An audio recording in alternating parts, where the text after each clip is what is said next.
My name's Marshall, and I'm here with. Jeff Boozy. So, Jeff, what is your company about? What is the name of your company, and what does your company do?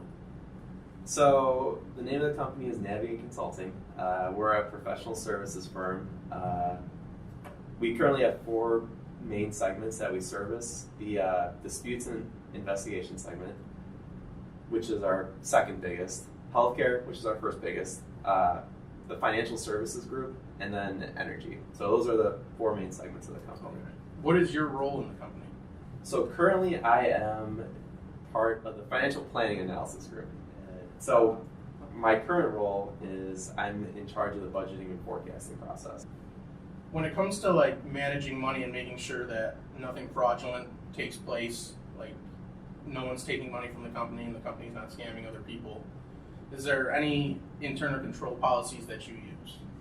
Yeah, so we have internal auditors, which is a team within the company, and we also have external auditors, which is KPMG.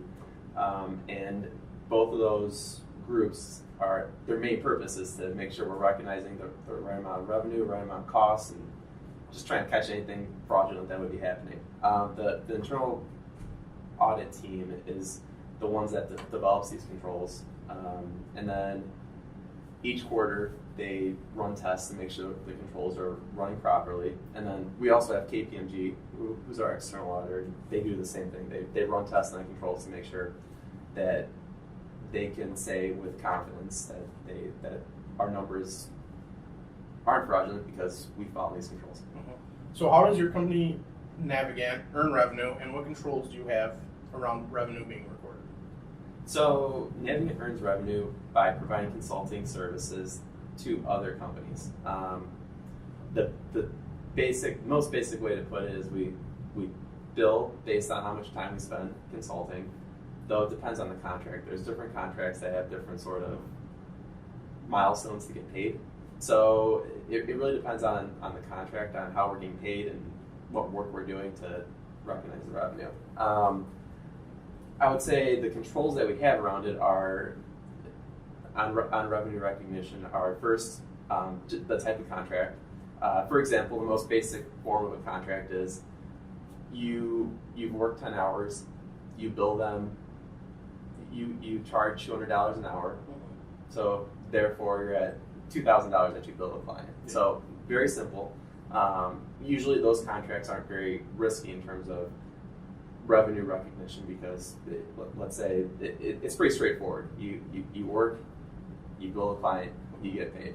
There's other contracts that are a little less straightforward, such as like a fixed fee contract where you're going to get paid $100,000 when the project's done, but you can't recognize that whole $100,000 right away. Yeah. So that's where it gets more technical on how to recognize those amounts of revenue. So. Yeah. So our controls are really, we take a list of all the projects, and any project that's what we consider material in terms of total company revenue, we'll make a list of that, and then we'll just run a bunch of tests on that to see the risk of over or understatement in terms of how much revenue is recognized. So, for example, if it's a time and materials job, our threshold of materiality of if that project will be over understated is a lot higher because it's a very standard process on how to do that. Mm-hmm. Other projects where it's not a standard, or there's some projects where they'll just pay you at the start of the project $100,000 or something like that. Yeah.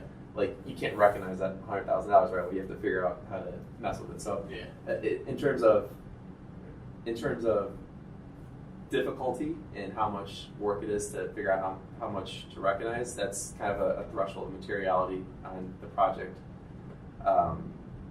that we need to review. Other thresholds include, do we have a signed contract? Sometimes the client will say, let's just start working right away, but like there's not actually a signed contract on it. Well, that's a risk. Like we can't recognize that full amount if we don't have a signed document. Other examples are the collectability. Like let's say we've been working for this client for 3 months now, and we've billed them $100,000 and they haven't paid any of it. Is there a risk that they're not going to pay us for some reason? If that's the case, we probably should reduce the amount we're recognizing. So it's a bunch of different factors that we test to as our internal control to figure out how much we can recognize. Okay. So what does Navigant consider unearned revenue? So unearned revenue is any work that we have not done yet, but we've collected money for it or billed money for it. So billed or collected. So, for example, there's some contracts where they'll just pay you a bunch of money up front before you've done the work. If we haven't done the work, it's considered unearned. Thank you, Jeff, for your time. That is all the questions I have for you. You're welcome.